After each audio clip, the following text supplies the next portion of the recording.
দেশে হাম পরিস্থিতি বর্তমানে মহামারী আকার ধারণ করেছে বলে জানিয়েছেন রোগতত্ত্ব, রোগ নিয়ন্ত্রণ ও গবেষণা প্রতিষ্ঠান আইইডিসিআর এর উপদেষ্টা ডক্টর মুশতাক হোসেন। অবিলম্বে সারা দেশে গণটিকাদান কর্মসূচি চালুর দাবি করেছেন তিনি।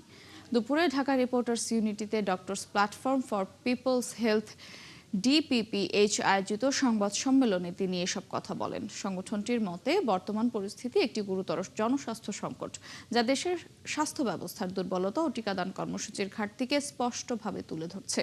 উপজেলা পর্যায়ে সরকারি হাসপাতালগুলোতে 100 শয্যা এবং জেলা পর্যায়ে 250 শয্যার ব্যবস্থা দ্রুত চালু করার সুপারিশ করেছে ডিপিপিএইচ।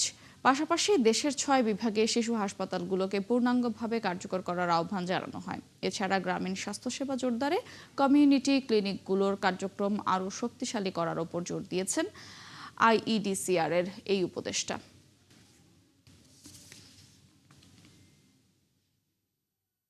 বিগত অন্তর্বর্তী সরকার কর্তৃক টিকা ক্রয় নিয়ে গাফেলতি, আমলাতান্ত্রিক দীর্ঘসূত্রিতা, জনস্বাস্থ্যের প্রতি প্রাতিষ্ঠানিক অবহেলা প্রভৃতি হামের মহামারীকে ডেকে এনেছে এবং ইপিআই কর্মসূচিকে দুর্বল করেছে বলে আমরা মনে করি।